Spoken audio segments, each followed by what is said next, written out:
Hello friends, welcome back to active mind. तो CTET previous year paper discussion के इस series में आज का ये हमारा सेकेंड वीडियो है और यहाँ पे हम डिस्कस कर रहे हैं सीटेट पेपर 2। क्या है हमारा सीटेट पेपर सेकेंड साइंस के 30 क्वेश्चन यहाँ पे हम डिस्कस करने वाले हैं और ये है हमारा कौन सी डेट का 23 दिसंबर 2021।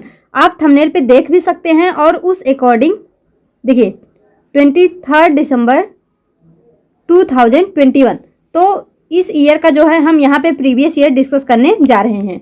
तो चलिए देर ना करते हुए स्टार्ट करते हैं। और सबसे पहले यहाँ पे हमारा क्वेश्चन नंबर 61 यानी साइंस के हिसाब से क्वेश्चन नंबर फर्स्ट।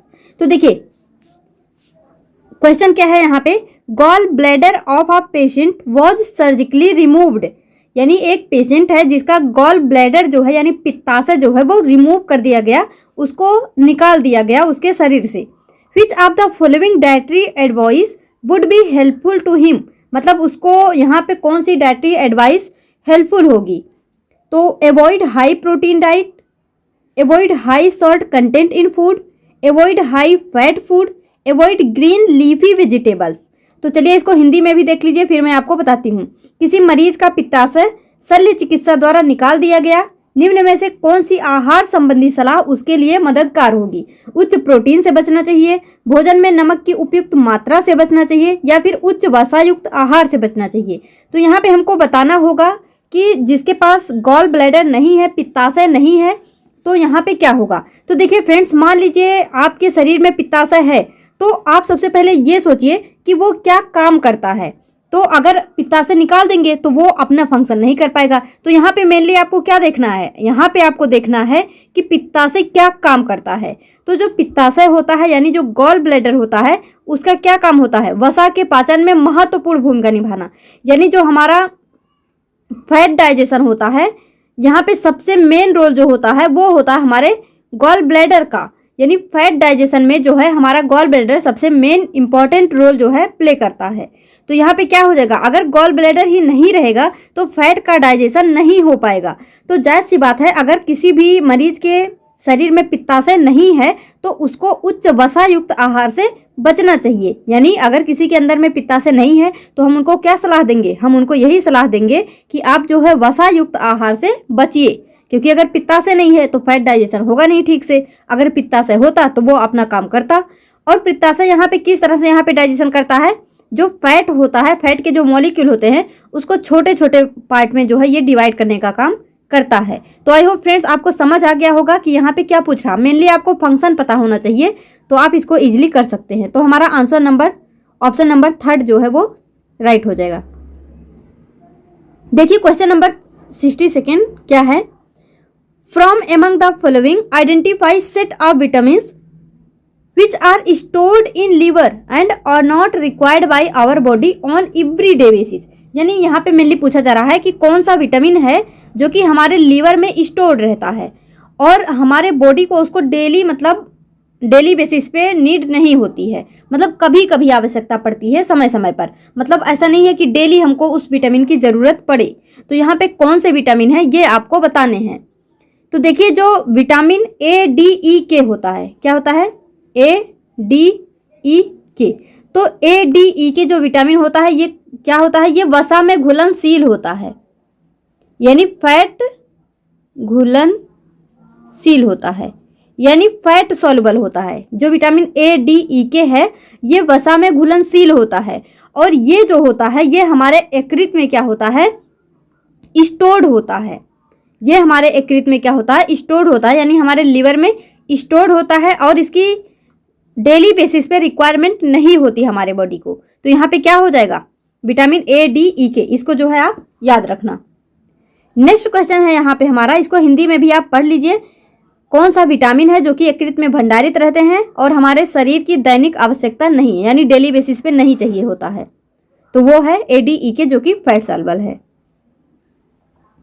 नेक्स्ट यहाँ पे देखिए क्वेश्चन नंबर 63, यहाँ पे represent correct set of cells and their shapes. यहाँ पे हमको सेल्स और उसके शेप्स के बारे में बताने हैं कि कौन सा सेल किस शेप का होता है। तो देखिए नर्व सेल किस तरह से होते हैं, इस तरह से होते हैं। यानी हम बोल सकते हैं कि जो नर्व सेल होता है ये लॉन्ग और ब्रांच्ड होता है। तो लॉन्ग और ब्रांच्ड कहाँ पे है? यहाँ। तो ए में फोर्थ, यहाँ पे कुछ गड़बड़ है ऑप्शन में। चलिए ऑप्शन को आप छोड़ दीजिए अभी के लिए। ए में जो है वो फोर्थ, यानी जो हमारा नर्व सेल होता है वो लॉन्ग होता है एंड ब्रांच्ड होता है। अब यहाँ पे देखिए रेड ब्लड सेल्स, तो रेड ब्लड सेल्स की जो शेप होती है वो कुछ इस तरह से होती है। तो इसको हम क्या बोल सकते हैं? इसको हम बोल सकते हैं डिस्क शेप। तो जो हमारा रेड ब्लड सेल होता है वो होता है disc shape. White blood cells कैसा होता है फ्रेंड्स? व्हाइट ब्लड सेल्स जो होता है उसका कोई भी शेप फिक्स नहीं होता है। तो हम बोल सकते हैं कि इसका जो शेप है वो चेंजिंग शेप है, यानी वो बदलता रहता है। और यहाँ पे अगर बात करते हैं मसल्स सेल की, तो मसल्स सेल कैसे होते हैं? लॉन्ग एंड थिन होते हैं। जैसे मान लीजिए ये क्या है? हमारा हैंड है। तो यहाँ पे इस तरह से क्या होते हैं? इस तरह से मसल्स यहाँ पे होते हैं। तो ये कैसे हो गए? ये हो गए लॉन्ग एंड थिन। तो ये कैसे होते हैं? Long and thin. जो स्किन सेल होता है वो कैसा होता है? वो होता है फ्लैट सेल। तो यहाँ पे हम क्या बोल सकते हैं? ए में फोर्थ हो जाएगा और बी में सेकेंड, यहाँ पे है। तो देखिए यहाँ पे जो ए में 5 लिखा है, सॉरी यहाँ पे गड़बड़ है, ये 5 रहेगा। तो फ्रेंड्स यहाँ पे हमारा राइट आंसर हो जाएगा सेकेंड। ये फोर्थ, यहाँ पे 5 की जगह फोर्थ लिख दिया गया। तो क्या हो जाएगा? ए में हमारा हो जाएगा फिफ्थ, बी में हो जाएगा सेकेंड, सी में हो जाएगा फोर्थ, यानी वाइट ब्लड सेल चेंजिंग है। Muscle cell long and thin होते हैं, स्किन सेल फ्लैट होते हैं। तो इस तरह से इसके शेप जो है आप याद रखना। देखिए नेक्स्ट क्वेश्चन है यहाँ पे हमारा, इसको आप हिंदी में भी देख लीजिए। हिंदी में क्या हो जाएगा? जो हमारा तंत्रिका तंत्र है वो लंबा और शाखीय आकार का होता है। लाल रक्त कोशिका जो है चक्रिका आकार बोल सकते हैं, डिस्क शेप। श्वेत रक्त कोशिका बदलता आकार है इनका। पेशीय कोशिका लंबा और पतला होता है। त्वचा कोशिका समतल आकार का होता है। तो इस तरह से इसको आप मैच कर सकते हैं। अब देखिए फ्रेंड्स क्वेश्चन नंबर 64, यहाँ पे क्या है? Read the statement and choose correct option. यहाँ पे हमको करेक्ट ऑप्शन चूज करना है स्टेटमेंट को पढ़ के। तो यहाँ पे क्या है? The leaves of some water plants, यानी कुछ वाटर प्लांट्स को हम क्या बोलते हैं? हाइड्रोफाइट्स। तो जो वाटर प्लांट्स होते हैं, जो हाइड्रोफाइट्स होते हैं, उनके लीव्स कैसे होते हैं? वैक्सी कोटिंग, यानी वैक्सी कोटिंग बोल सकते हैं कि मोटे होते हैं। जैसे हम देखते हैं नागफनी का पौधा, तो वो कैसे होते हैं? उनकी जो लीव्स होती हैं वहाँ पे मतलब वैक्सी कोटिंग होता है। तो बोला जा रहा है कि इसका रीजन ये है कि the waxy coating help the plant to stay afloat in water. यानी बोला जा रहा है कि वैक्सी कोटिंग इसलिए होता है ताकि जो प्लांट है वो वाटर पे फ्लोट कर सके। तो फ्रेंड्स यहाँ पे जो असर्शन दिया है ये तो हमारा सही है, जो असर्शन दिया है ये हमारा सही है। बट यहाँ पे जो रीजन दिया है कि वैक्सी कोटिंग फ्लोट करने में हेल्प करता है, ये जो है रॉन्ग है। क्योंकि जो वैक्सी कोटिंग है वो इसलिए होता है ताकि जो हमारा पौधा है वहाँ से वाटर लॉस ज़्यादा ना हो सके। क्योंकि मतलब जो हाइड्रोफाइट्स हैं, मतलब हम क्या चाहेंगे कि वहाँ से वाटर लॉस ज़्यादा ना हो, यानी ट्रांसपिरेशन ज़्यादा ना हो। तो इस वजह से उसकी जो लीव्स होते हैं वहाँ पे वैक्सी कोटिंग होती है। तो यहाँ पे waxy coating help in plant to stay afloat in water, ये जो है रॉन्ग हो जाएगा।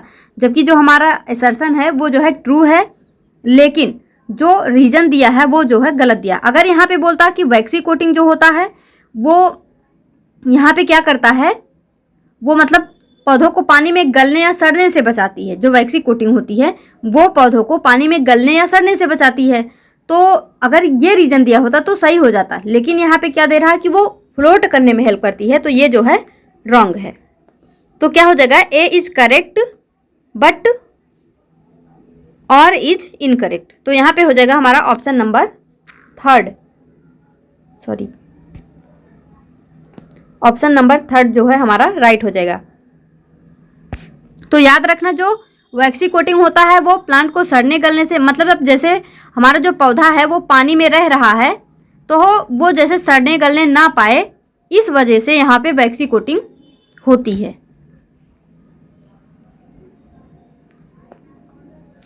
अब देखिए फ्रेंड्स, यहाँ पे हमारा नेक्स्ट है, ये इसको आप हिंदी में पढ़ सकते हैं। वो हाइड्रोफाइट्स को हम बोलते हैं जलोदुफिद। देखिए नेक्स्ट क्वेश्चन है हमारा question number 65। Identify the body part of human beings based on following characteristic. यहाँ पे हमको बताना है कि मतलब जैसे देखिए यहाँ पे ऑप्शन दिया है, तो बोला जा रहा है कि identify the body part of human beings based on following characteristic. वो क्या है? वेरी हार्ड है, यानी बहुत ज़्यादा हार्ड है। डोंट बेंड, वो उसको हम बेंड नहीं कर सकते, यानी अगर वो इस तरह से सीधी है तो हम इसको मोड़ के जो है इस तरह नहीं कर सकते, यानी इसको मोड़ के बेंड नहीं कर सकते हैं, मोड़ नहीं सकते हैं। एक्सेप्ट एट मीटिंग पॉइंट, यानी वो जहाँ पे जुड़ा है, अगर यहाँ पे जुड़ा है तो यहाँ से तो हम फोल्ड कर सकते हैं, लेकिन अगर हम चाहे यहाँ से इसको फोल्ड कर दें तो नहीं कर पाएंगे। तो ऐसा कौन सा स्ट्रक्चर है ये हमको बताना है, स्केलेटन, बोन्स, कार्टिलेज या फिर मसल्स। तो फ्रेंड्स याद रखना, वेरी हार्ड और don't bend accept eight meeting point, ये हमारा हो जाएगा बोन्स। बोन्स जो होते हैं, क्या आप जैसे आप अपना हैंड ले लीजिए एक, तो जहाँ से वो जुड़ा हुआ है, मतलब अगर इस तरह से जो हमारा हैंड है यहाँ से, तो यहाँ से तो आप हाथ को बेंड कर ही सकते हैं, यहाँ से आप अपने हाथ को जो है बेंड कर सकते हैं। लेकिन अगर आप सोचें यहाँ से या यहाँ से बेंड कर लें तो नहीं कर पाएंगे। तो क्या होता है वहाँ पे? बोन्स होता है। अब यहाँ पे बात आती है स्केलेटन। स्केलेटन क्या है? तो सभी जो मतलब बोन्स है हमारे, ये जो हमारे बोन्स है, इनका जो जाल नुमा या फिर बोल सकते हैं कि नेट लाइक स्ट्रक्चर, यानी जो बोन्स मतलब हमारा पूरा शरीर किससे बना हुआ है? बोन्स। बोन्स वहाँ पे मतलब बोन्स है, मसल्स हैं, तो इसको हम पूरा मिला के क्या बोल देते हैं? स्केलेटन। सॉरी एक सेकेंड, आप जो है मसल्स को यहाँ पे कंक्लूड नहीं करेंगे। जैसे मैं आपको एक बार दोबारा से इसको क्लियर करती हूँ। मान लीजिए इस तरह से जो है ये हो गया हमारे बॉडी का स्केलेटन, इस तरह से। तो स्केलेटन क्या होता है? स्केलेटन में तो यहाँ पे मतलब मसल्स वगैरह थोड़ी ना होती, ये तो मतलब हड्डियों का एक जाल होता है। तो यहाँ पे मतलब ये सब क्या है? यहाँ भी जो है बोन्स, बोन्स मतलब पूरे बोन्स का एक नेट लाइक स्ट्रक्चर जो होता है वही होता है हमारा स्केलेटन। बोन्स हमने देख लिया कि ये मतलब बहुत ही हार्ड होता है और जहाँ से जुड़ा है वहीं से बेंड हो सकता है, इसके अलावा कहीं से भी बेंड नहीं हो सकता। अब बात आती है कार्टिलेज क्या है? कार्टिलेज को हम बोलते हैं उपास्थि। तो उपास्थि क्या होते हैं? उपास्थि जो होते हैं, जैसे अस्थि, अस्थि मीन्स बोन और कार्टिलेज मीन्स उपास्थि। तो जो उपास्थि होते हैं यानी जो कार्टिलेज होते हैं, ये हड्डी जितना यानी बोन्स जितना कठोर नहीं होते हैं, इन्हें जो है मोड़ा जा सकता है। बोन्स जो होता है उसको हम मोड़ नहीं सकते हैं, लेकिन कार्टिलेज को मोड़ सकते हैं। अब आप सोचेंगे कार्टिलेज कहाँ कहाँ पे पाया जाता है, तो आप जो है अपना कान पकड़िए और देखिए, उसको बेंड करने की कोशिश करिए, वो जो है बेंड हो रहा होगा। तो हमारे कान में यानी ईयर में क्या पाए जाते हैं? कार्टिलेज। आप अपने नोज को पकड़िए और उसको जो है मतलब मूव करिए, तो देखिए वहाँ भी मतलब वो थोड़ा थोड़ा मूव हो रहा होगा, जो ऊपर है वहाँ भी क्या होते हैं? कार्टिलेज। तो इसको जो है याद रखना, मतलब ये बोन जितना कठोर नहीं होते और इजीली जो है बेंड हो सकते हैं। अब मसल्स क्या होते हैं? तो मतलब मसल्स क्या करते हैं? हमारे बोन को गति करने में सहायता करते हैं, यानी जो हमारा बोन है वो मतलब ऊपर नीचे अगर हम हाथ को कर पा रहे हैं, यानी अस्थियों का मूवमेंट हो रहा है, वो मसल्स की वजह से हो रहा है। तो आई होप ये आपको क्लियर हो गया होगा। हिंदी में भी आप यहाँ पे पढ़ सकते हैं। तो चलिए नेक्स्ट क्वेश्चन देखते हैं। Question number 66। In which of the following system of irrigation is the water loss minimum, यानी कौन सा सिस्टम है इरिगेशन का जहाँ पे सबसे कम वाटर लॉस होता है? स्प्रिंकलर सिस्टम, ड्रिप सिस्टम, ढेकली सिस्टम या फिर राहुट सिस्टम। तो फ्रेंड्स यहाँ पे इसको राहट सिस्टम भी, राहट व्यवस्था भी आप बोल सकते हैं। तो याद रखना यहाँ पे कौन सा सिस्टम है इरिगेशन का यानी सिंचाई का जिससे वाटर लॉस मिनिमम होता है, तो वो होता है फ्रेंड्स ड्रिप सिस्टम। अब ये ड्रिप सिस्टम क्या होता है? ड्रिप सिस्टम में आप देखेंगे कि जैसे यहाँ पे हमारे पौधे इस तरह से लगाए गए हैं, तो ड्रिप सिस्टम के माध्यम से आप डायरेक्ट पौधों के जड़ों में यहाँ पे पानी देंगे, पौधों के जड़ों में डायरेक्ट पानी देंगे, और इस विधि में सबसे कम वाटर लॉस जो है होता है, यानी मिनिमम वाटर लॉस होता है, क्योंकि हम यहाँ पे डायरेक्टली इनके मतलब पौधों के जड़ों में पानी डाल रहे हैं। स्प्रिंकलर से तो पूरा मतलब स्प्रिंकल करेंगे, और ये जो ढेकली और राहट है ये क्या है? ये मतलब सिंचाई के ट्रेडिशनल तरीके हैं, मेथड्स हैं। तो इसको जो है आप याद कर लेना, ड्रिप सिस्टम में सबसे कम वाटर लॉस होता है। हिंदी में भी पढ़ लीजिए, सिंचाई की किन व्यवस्थाओं को जल की हानि न्यूनतम है? ड्रिप या फिर टपक व्यवस्था भी इसको बोलते हैं। नेक्स्ट क्वेश्चन हमारा question number 67। Deepa takes a steel spoon. Deepa है एक, उन्होंने क्या लिया है? स्पून लिया है, चम्मच लिया है। And brings the outer side of spoon near her face and observe her image in it. Which of the following statement correctly explain the kind of image she sees. यानी जब वो जो है एक चम्मच लेती है जो कि स्टील का है, जब अपने फेस के पास में लाती है तो वो अपने फेस को ऑब्जर्व करती है, अपने फेस को देखती है उस चम्मच में। विच of the following statement correctly explain. तो वहाँ पे मतलब उसने किस टाइप का इमेज देखा, ये हमको जो है स्टेटमेंट के थ्रू बताना है। तो आप जो है देखेंगे कि जो हमारा, आप जो है एक चम्मच के बजाय एक जो है थाली भी ले सकते हैं। तो फ्रेंड्स इसको आप जो है ऑब्जर्व करके देखना। तो आप देखेंगे जब आप थाली के अंदर साइड में देखेंगे तो आपको अपना फेस बड़ा दिखेगा, लेकिन जब बाहर के साइड में देखेंगे तो छोटा दिखेगा।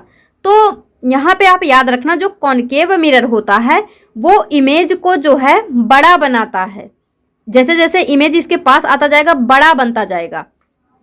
और जो कॉन्वेक्स मिरर है वो हमेशा जो है इमेज को कैसा बनाता है? छोटा बनाता है। रियल इमेज बनता है, इरेक्ट बनता है यानी सीधा बनता है और छोटा बनता है। तो देखिए यहाँ पे ये लाइट चैप्टर है, हाँ सॉरी यस। तो जो है अगर आपको ये मतलब नहीं अभी समझ में आ रहा हो, इसका पूरा कॉन्सेप्ट जानना हो तो आप जो है कमेंट में बता देना। इसका हम अलग से आपको convex mirror, concave mirror, convex lens, convex lens ये सब जो है इजीली बता देंगे। आप जो है एक बार में समझ जाओगे। वैसे तो हमने KVS TGT में इसको बताया हुआ है एक्सप्लेन करके अच्छे से, पर वहाँ पे थोड़ा डिटेल हो जाएगा। आप बताना अगर आपको चाहिए होगा तो मैं बहुत ही कम समय में और इजीली इसको जो है एक्सप्लेन कर दूंगी। आपसे एक भी क्वेश्चन इसके गलत नहीं होंगे। अभी के लिए याद रखिए, जो कॉनकेव मिरर होता है वो इमेज को बड़ा करके दिखाता है, जो कॉन्वेक्स मिरर होता है वो इमेज को छोटा करके दिखाता है। इतना आपको समझ आया होगा। अब आप थाली लीजिए और देखिए अपना फेस, तो आपको दिखेगा थाली के अंदर साइड में आपका फेस बड़ा दिखेगा यानी अंदर साइड में कॉनकेव मिरर होगा।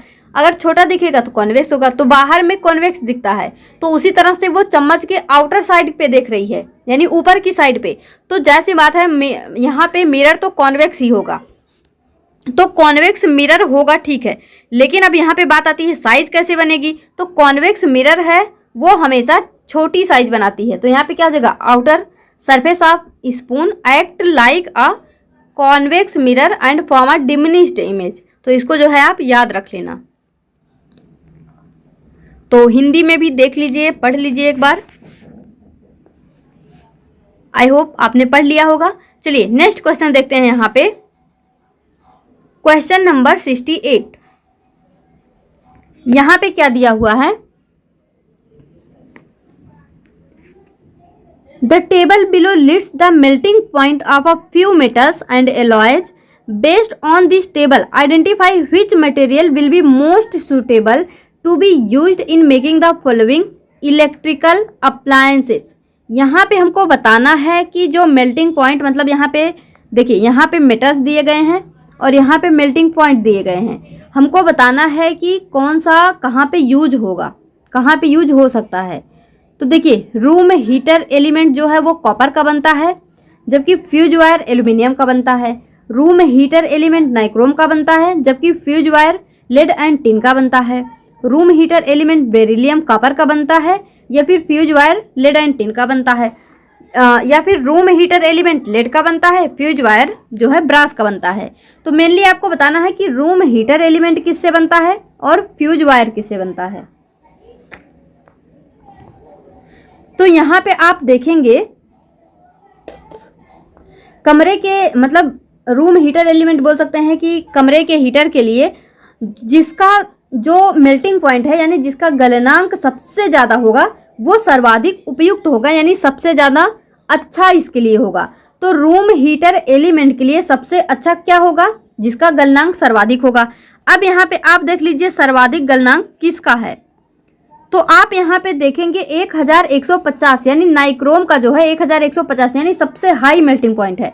तो ये जो है रूम हीटर एलिमेंट में सबसे जो है क्या होगा, यूजफुल होगा, अच्छा होगा। अब यहाँ पे हमको देखना है कि सेकंड क्या है हमारा, फ्यूज वायर। फ्यूज वायर के लिए हमको ऐसा मटेरियल लेना पड़ेगा जिसका मेल्टिंग पॉइंट सबसे कम होगा।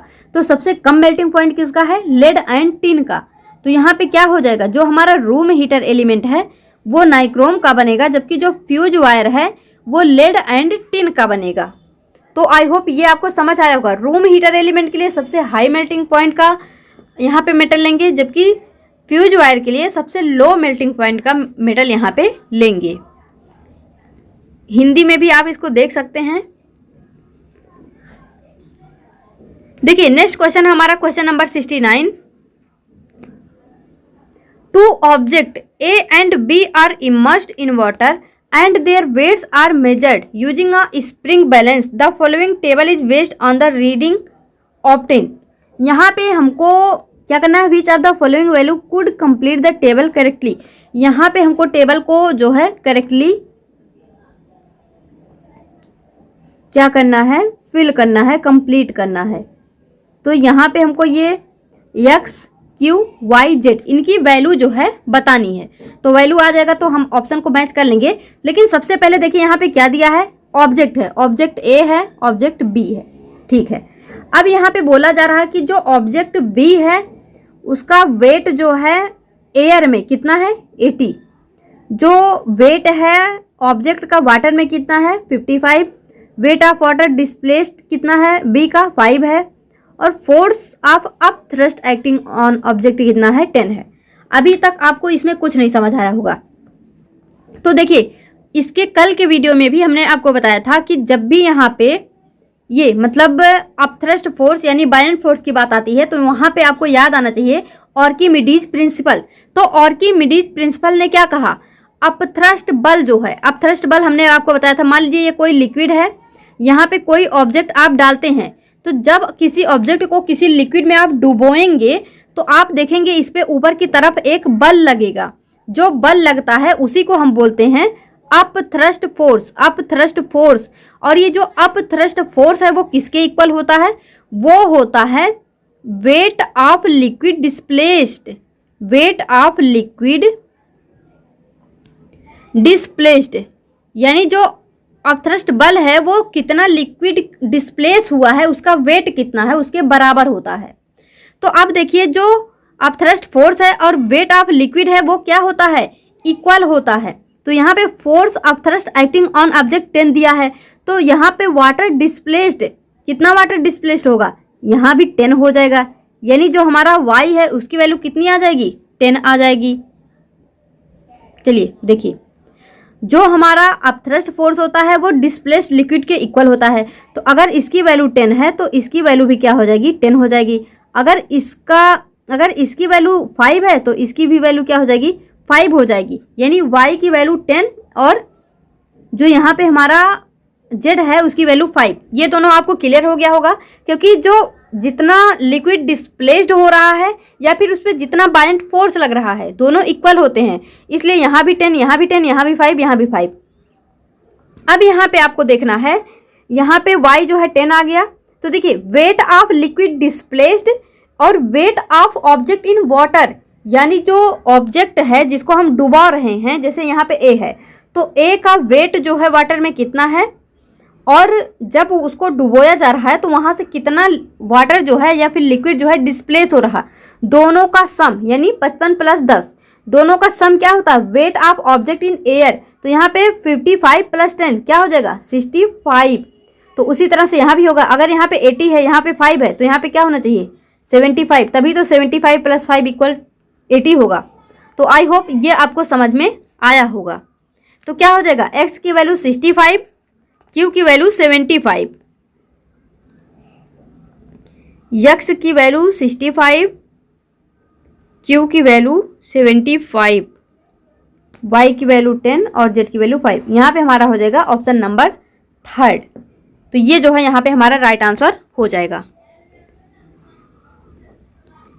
अब देखिए फ्रेंड्स नेक्स्ट क्वेश्चन आता है यहाँ पे हमारा क्वेश्चन नंबर 69। सॉरी ये तो जो है हो गया, इसको आप हिंदी में भी पढ़ सकते हैं। तो देखिए फ्रेंड्स क्वेश्चन नंबर नेक्स्ट हमारा question number 70 read the following paragraph and fill the blanks with the correct option. तो यहाँ पे आप देखिए, every object is attracted by earth with a force which depend on, एक मिनट वेट करना, ठीक है। देखिए, every object is attracted by earth with a force which depend on the, यानी जो मतलब जो हमारा अर्थ है, इससे हर एक ऑब्जेक्ट अट्रैक्ट होते हैं किसी एक फोर्स के द्वारा। वो फोर्स किस पे जो है डिपेंड करती है। तो आप फॉर्मूला याद रखना, या directly proportional to G m1 m2 upon r square, ये आपने पढ़ा होगा। तो यहाँ पे ये मतलब ग्रेविटी और मास दोनों पे डिपेंड करता है। तो क्या हो जाएगा, mass of the object and acceleration due to gravity. अब देखिए, the B of object is equal to force, यानी जो वेट होता है वो object, weight of object is equal to force with which it attracted toward earth. However on the surface of moon weight changes and mass remain same. तो यहाँ पे ए में क्या हो जाएगा, मास, यहाँ पे मास हो जाएगा, बी में वेट हो जाएगा, सी में वेट हो जाएगा, डी में मास हो जाएगा। तो क्या हो जाएगा, यहाँ पे हमारा मास, वेट, वेट, मास, ऑप्शन नंबर थर्ड। क्योंकि जो हमारा वेट होता है, वेट इक्वल क्या होता है, weight equal to m into G, ये तो हमारा जो वेट होता है वो चेंज होता रहता है। तो इसको जो है आप याद रख लेना। नेक्स्ट क्वेश्चन देखिए, यहाँ पे ये तो हमारा हो गया, इसको आप हिंदी में भी पढ़ सकते हैं। नेक्स्ट है हमारा question number 71, read the following statement and choose correct option. A drum produces a low pitched sound while a piano produced a high pitch sound. जो ड्रम होता है वो लो पिच साउंड प्रोड्यूस करता है, जबकि एक जो पियानो होता है वो हाई पिच साउंड जो है वो प्रोड्यूस करता है। ये स्टेटमेंट बिल्कुल ट्रू है, but the amplitude of vibration of the vibrating object determined the loudness of sound. यहाँ पे ये जो हमारा ऑप्शन है वो क्या है, रॉन्ग है। अब ये रॉन्ग कैसे है ये मैं आपको बताती हूँ। तो आप जो है याद रखना, द एम्पलीट्यूड ऑफ वाइब्रेशन बोल रहा है। तो यहाँ पे जो एम्पलीट्यूड है, यानी देखिए यहाँ पे क्या है, लाउडनेस ऑफ साउंड। तो लाउडनेस ऑफ साउंड जो है वो डायरेक्टली प्रोपोर्शनल होती है एम्पलीट्यूड के स्क्वायर के। तो लाउडनेस ऑफ साउंड जो है एम्पलीट्यूड पे डिपेंड कर, सॉरी, एम्पलीट्यूड पे जो है डिपेंड करती है, यानी इसके आयाम पे डिपेंड करती है। लेकिन यहाँ पे है amplitude of vibration of vibrating object. तो यहाँ पे ये जो है बिल्कुल सही हो जाएगा। मतलब जो लाउडनेस ऑफ साउंड है वो इसके एम्पलीट्यूड पे डिपेंड करती है। लेकिन यहाँ पे क्या है कि जो ड्रम है वो लो पिच साउंड प्रोड्यूस करता है, जो पियानो है वो हाई पिच साउंड प्रोड्यूस करता है। बट आप देखेंगे कि जो यहाँ पे बोला जा रहा है कि जो लाउडनेस है साउंड का वो एम्पलीट्यूड पे डिपेंड करता है। तो यहाँ पे इन दोनों में क्या ये इसका रीजन हो सकता है, क्या ये दोनों मतलब मैच हो रहे हैं, तो नहीं हो रहे हैं। तो यहाँ पे क्या हो जाएगा, ए और आर दोनों तो सही हैं, मतलब ये दोनों स्टेटमेंट अपने आप में सही हैं। लेकिन जो बी है यानी जो रीजन है वो असर्शन का रीजन नहीं है, यानी अपने आप में तो इंडिपेंडेंटली दोनों सही हैं, पर जो रीजन है वो ए का नहीं है। तो इसको जो है आप याद रखना, जो लाउडनेस ऑफ साउंड है वो एम्पलीट्यूड पे डिपेंड करती है, और जो ड्रम है वो मतलब लो पिच साउंड प्रोड्यूस करता है, जबकि जो पियानो है वो हाई पिच साउंड प्रोड्यूस करती है। जैसे आप देख सकते हैं, एक शेर जब दहाड़ता है, तो जब शेर दहाड़ता है तो उसकी लो पिच साउंड होती है, मतलब हम बोल सकते हैं पतली आवाज़ या फिर भारी आवाज़। और जबकि एक मधुमक्खी या मच्छर जो भिनभिनाते हैं वो क्या होता है, हाई पिच साउंड। तो ये जो है आप याद रखना। तो क्या हो जाएगा, A, both A and R is true but R is not correct explanation. यानी यहाँ पे पिच का एम्पलीट्यूड लाउडनेस से कोई लेना देना नहीं है। देखिए नेक्स्ट क्वेश्चन यहाँ पे हमारा, एक ढोल निम्न तारत्व की ध्वनि उत्पन्न करता है। ये तो आप हिंदी में इसको जो है पढ़ लेना। Question number 72, which of the following phenomena can't be explained on the basis of gravitational force. Gravitational force के बेसिस पे कौन सा फिनोमेना आप एक्सप्लेन नहीं कर सकते। Motion of planet around sun, occurrence of tides, weight of object, occurrence of eclipse. Eclipse क्या बोल सकते हैं हम इसको? ग्रहण।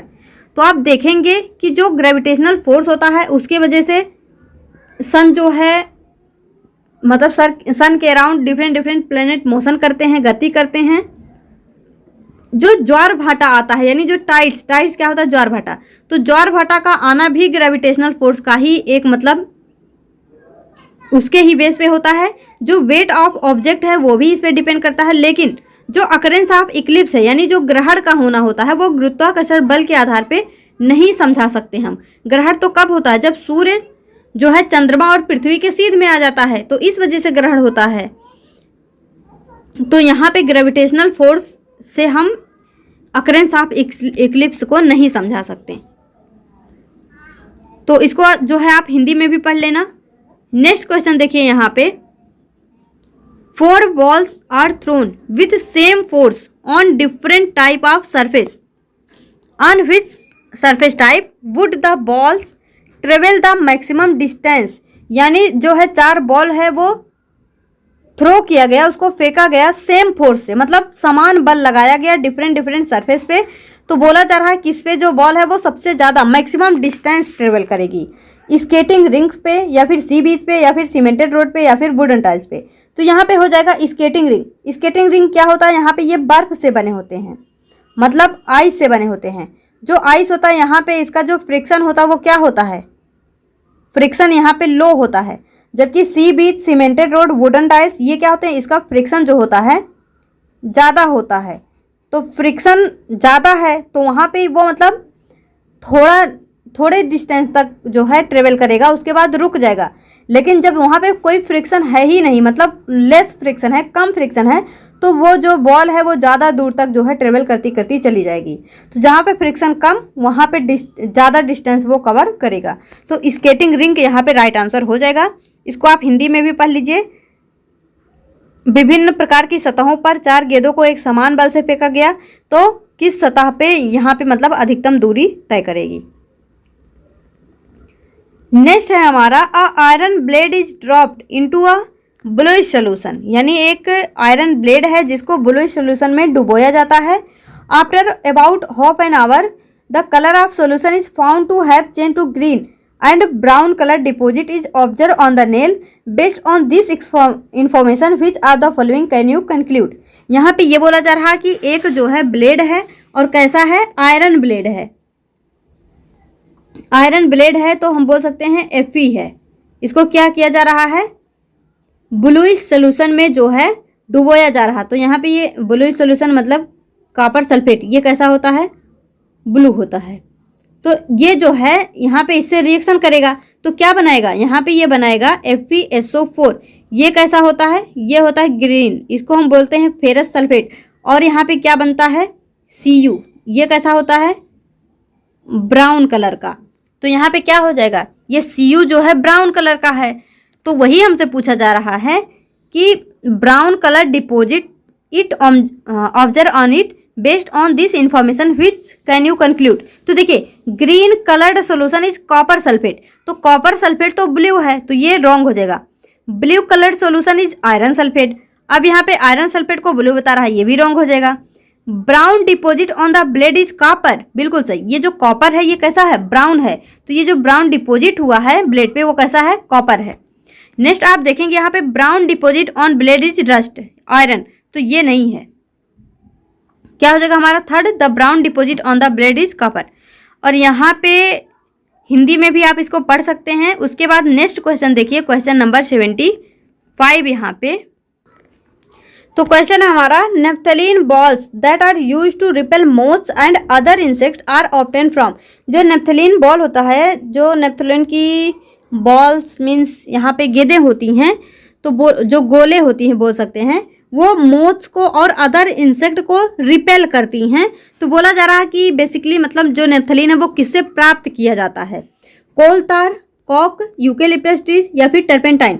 तो याद रखना ये जो नेफ्थलीन है वो कोल तार से ऑब्टेन किया जाता है। और जो कोल तार है यहाँ से मतलब बहुत सारे डिफरेंट प्रोडक्ट बनाए जा सकते हैं।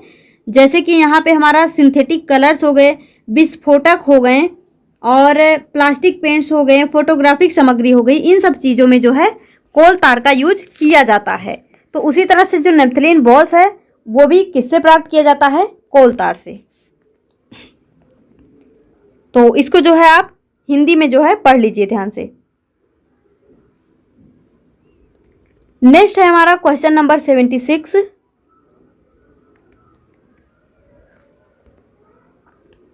N element A react with water to form a solution. एक एलिमेंट है ए, वो किससे रिएक्ट करता है? वाटर से रिएक्ट करता है। The solution turns phenolphthalein indicator pink. तो वो क्या करता है, जो यहाँ पे सोल्यूशन बनेगा वो फिनोल्फथलीन को पिंक में चेंज कर देता है। तो जो सोल्यूशन बना वो फिनोल्फथलीन को जब चेंज कर देता है पिंक में, तो यहाँ पे वो क्या होना चाहिए? जायज़ सी बात है, आपने पढ़ा होगा एसिड बेस इंडिकेटर में कि जो बेस होता है वो फिनोल्फथलीन को पिंक में चेंज करता है। तो यहाँ पे जो भी बनना चाहिए वो हमारा कैसा होना चाहिए? बेस होना चाहिए। तो यहाँ पे आप जो है जब सल्फर, मान लीजिए यहाँ पे आप सोडियम लेते हैं तो सोडियम प्लस H2O यहाँ पे क्या बनता है? NaOH, सोडियम हाइड्रोक्साइड, जो कि क्या होता है? बेस होता है। और जो बेस होता है वही फिनोल्फथलीन को फिनोल्फथलीन इंडिकेटर को पिंक में चेंज करता है। तो ए क्या हो सकता है? ए हो सकता है हमारा सोडियम, क्योंकि जब सोडियम वाटर से रिएक्ट करेगा तो यहाँ पे ये सोडियम हाइड्रोक्साइड बनाएगा जो कि बेस को फिनोल्फथलीन को पिंक में जो है चेंज कर देगा। अब नेक्स्ट देखिए यहाँ पे एक तत्व ए, मतलब ये तो हमने कर ही लिया, इसको आप हिंदी में भी पढ़ लीजिए। नेक्स्ट आता है क्वेश्चन नंबर 77।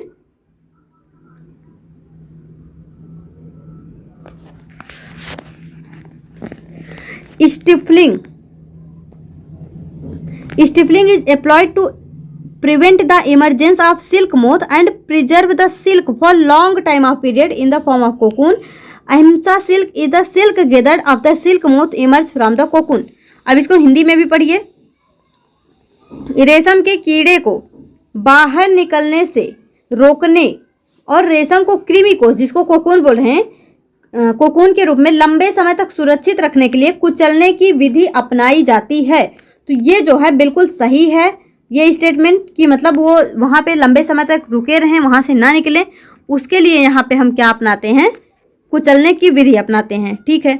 और कोकून से रेशम के कीड़े को बाहर निकलने के उपरांत, यानी जब हम उसको बाहर निकाल लेते हैं, जो रेशम इकट्ठा किया जाता है उसको हम अहिंसा रेशम कहते हैं। यानी हम बोल सकते हैं कि रेशम के कीड़े नहीं मरते हैं वहाँ पे। जब हम कोकून से रेशम के कीड़े को बाहर निकालते हैं, मतलब जो वहाँ से रेशम प्राप्त करते हैं, तो वो जो रेशम है वो अहिंसा है, यानी यहाँ पे कोई भी हिंसा नहीं हुई है, रेशम कीट मरे नहीं हैं। तो ये क्या बिल्कुल सही है? यस, ये बिल्कुल सही है। तो लेकिन यहाँ पे आप देखेंगे जो मतलब यहाँ पे बोलना जा रहा है कि उसको रोकने के लिए कृमि कोष यानी कुचलने की विधि अपनाई जा रही है, बिल्कुल सही। और यहाँ पे मतलब जब रेशम कीट को बाहर निकाला जाता है तो वो मरते नहीं, यानी वो अहिंसा रेशम है, ये भी सही है। लेकिन क्या ये इसको एक्सप्लेन कर रहा है? तो नहीं, मतलब दोनों सही हैं, लेकिन आर जो है एक की व्याख्या नहीं कर रहा है।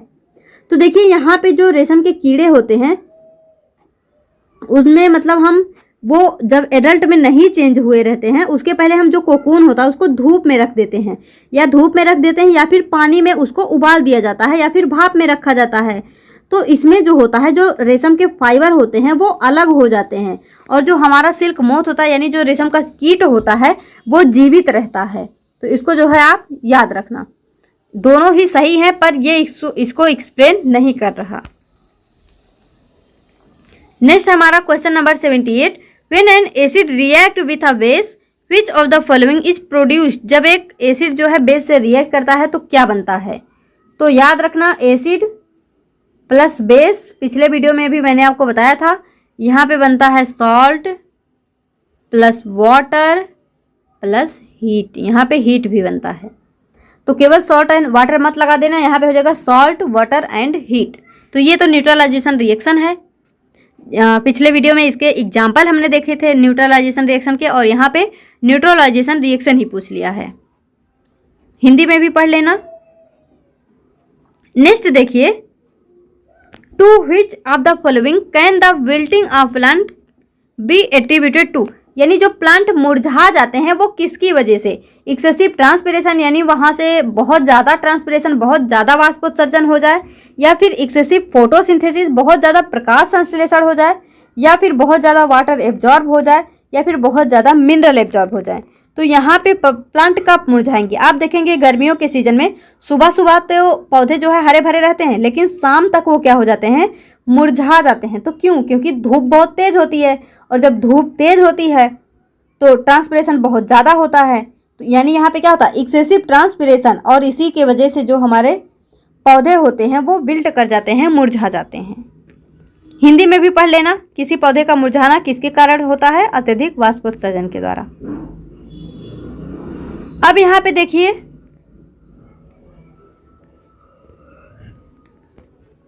हार्मोन से रिलेटेड क्वेश्चन है, X gland are present in pair. अब यहाँ पे हमको ढूंढना है कि कौन सा ग्लैंड है जो कि पेयर में प्रेजेंट होता है। तो याद रखना, एड्रीनल, जब हम पढ़ते हैं यहाँ पे किडनी का स्ट्रक्चर, तो आप यहाँ पे देखेंगे कुछ इस तरह से यहाँ पे वो ग्लैंड पाई जाती है। तो एक यहाँ, यानी ये पेयर में पाई जाती है। तो क्या हो जाएगा? जो एड्रीनल ग्लैंड है वो पेयर में पाई जाती है, ठीक है। लेकिन आगे बोल रहा है कि it receives orders to secrete hormone from Y gland. जो एड्रीनल ग्लैंड होती है वो हार्मोन्स को सिक्रीट करने के लिए उसको ऑर्डर चाहिए होता है, यानी वो अपनी मर्जी से हार्मोन सिक्रीट नहीं कर सकती। तो उस ऑर्डर को कौन देता है? इसको पिट्यूटरी ग्लैंड। पिट्यूटरी क्या होता है? मास्टर ग्लैंड इसको हम बोलते हैं, यानी पीयूष ग्रंथि, इसको हम मास्टर ग्रंथि भी बोलते हैं। तो मास्टर होता है भाई, तो बिना इसके आदेश के कुछ नहीं हो सकता। तो ये जो है एड्रीनल को आदेश देता है। अब आगे बोला जा रहा है कि जो वाई है, Y also secrete Z hormone, यानी पिट्यूटरी भी एक हार्मोन सिक्रीट करता है। वो क्या होता है? Growth hormone. जो पिट्यूटरी होता है वो ग्रोथ हार्मोन, यानी जीएच या फिर टीएसएच, इन सब तरह के हार्मोन जो है सिक्रीट करने का काम करता है। तो यहाँ पे क्या हो जाएगा? एड्रीनल पिट्यूटरी ग्रोथ, ये ग्रोथ हार्मोन। जो एड्रीनल है वो पीयूष ग्रंथि के ऑर्डर से ही अपने हार्मोन्स को सिक्रीट करता है, और जो पिट्यूटरी है वो ग्रोथ हार्मोन सिक्रीट करने का काम करता है। हिंदी में भी इसको पढ़ सकते हैं आप। अब देखिए question number 81, repulsion is a sure test to identify magnet, this statement is an example of. Hindi में क्या है?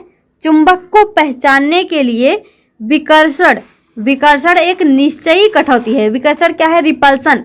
तो रिपल्सन एक मतलब श्योर टेस्ट है उसका। तो ये किस चीज़ का उदाहरण है? ऑब्जर्वेशन का, अनुमिति का, या फिर पूर्वानुमान का, या फिर परिकल्पना का। तो यहाँ पे जो है ये है हमारा इन्फरेंस, मतलब ये जो यहाँ पे बात बोली जा रही है कि जो चुंबक है उसको पहचानने के लिए रिपल्सन या विकर्षण जो है वो एक श्योर टेस्ट है। तो ये एग्जाम्पल है इन्फरेंस का।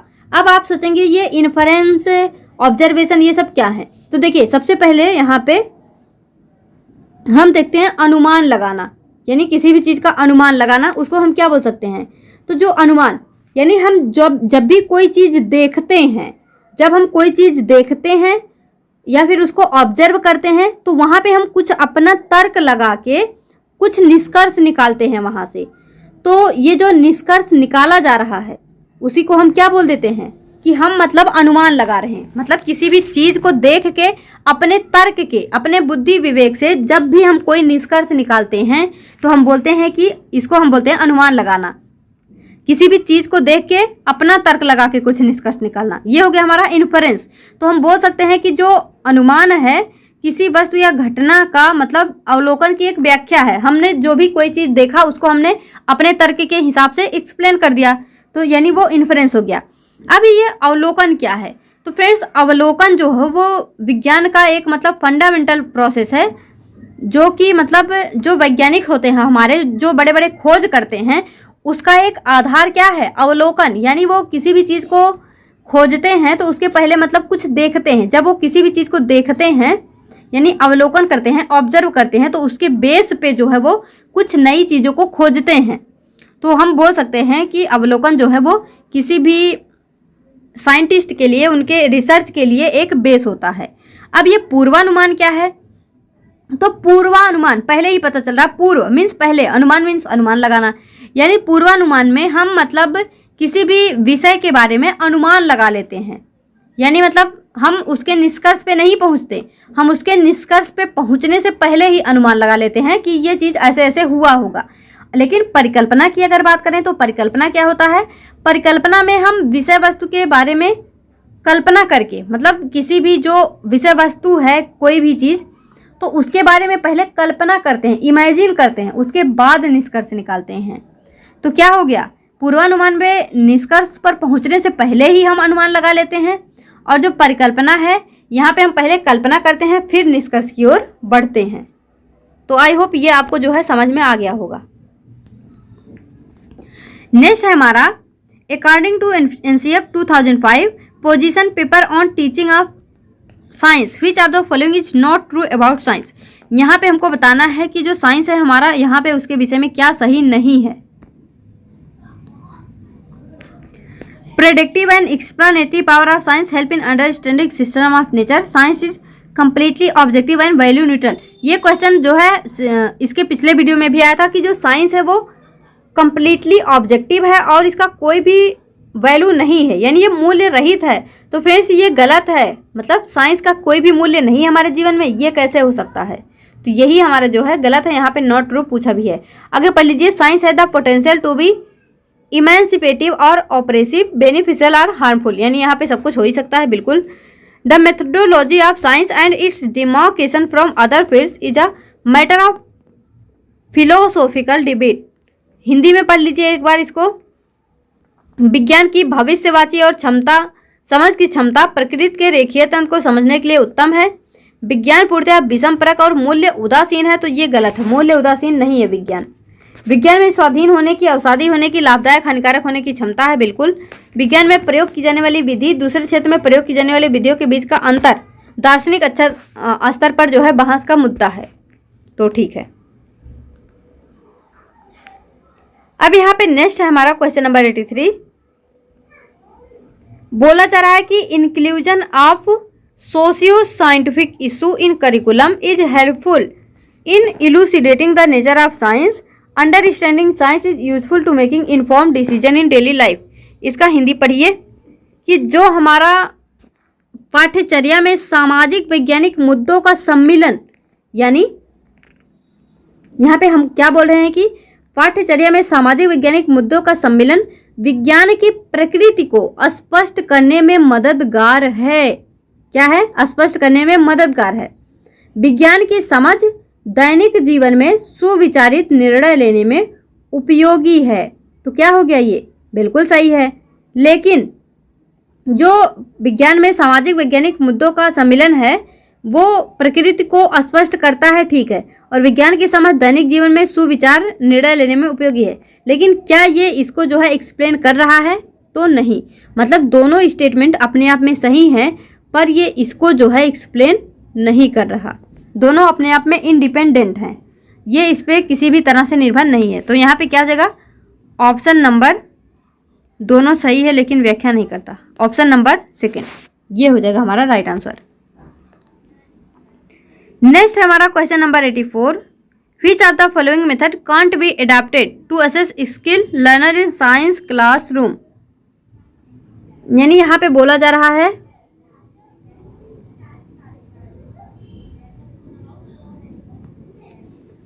विज्ञान, इसको हिंदी में देखिए, विज्ञान की किसी कक्षा में शिक्षार्थियों की प्रेक्षण निपुणता का मूल्यांकन करने के लिए कौन सी विधि नहीं अपनाई जा सकती? परियोजना कार्य, एक्सपेरिमेंट यानी प्रयोग, कक्षा परीक्षा या फिर क्षेत्रीय दौरे। तो यहाँ से क्या नहीं अपनाया जा सकता ये हमको बताना है। तो यहाँ पे क्या हो जाएगा हमारा?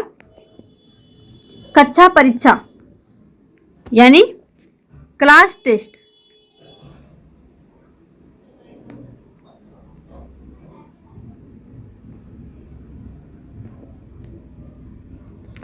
Which of the following method can't be adapted to assess skill learner in science classroom? तो यहाँ पे प्रोजेक्ट वर्क ये सही है, उसके स्किल को जो है मेजर करने का काम करेगा, एक्सपेरिमेंटेशन, फील्ड ट्रिप। बट यहाँ पे क्लासरूम टेस्ट जो है ये यहाँ पे अडॉप्ट नहीं किया जा सकता है। मतलब लर्नर के स्किल को एसेस करने के लिए, मतलब जैसे लर्नर क्या हो गया, जो सीख रहा है, स्किल क्या हो गया, मतलब किसी भी चीज़ पे उसकी पकड़, उसका मूल्यांकन करने के लिए क्लास टेस्ट जो है वो नेसेसरी नहीं है। ये मेथड हम यहाँ पे यूज नहीं कर सकते।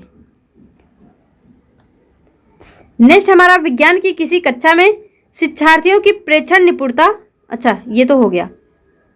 Next, the main advantage of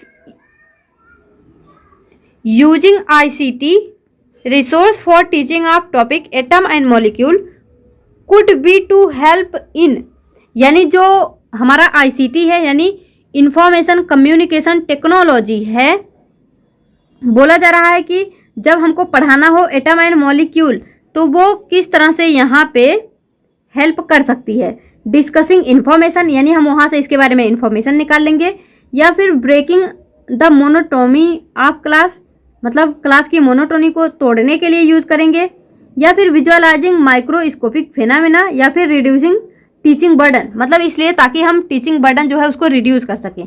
तो जो ICT है और हमको एटम एंड मॉलिक्यूल पढ़ाना है, एटम एंड मॉलिक्यूल में हम यहाँ पे इलेक्ट्रॉन, प्रोटॉन, न्यूट्रॉन की भी बात करेंगे, तो हम बोल सकते हैं कि यहाँ पे विजुअलाइजिंग माइक्रोस्कोपिक फिनोमेना, यानी जो बहुत ही सूक्ष्म फिनोमेना वगैरह हैं उसको भी हम यहाँ पे विजुअलाइज कर सकते हैं ICT के माध्यम से।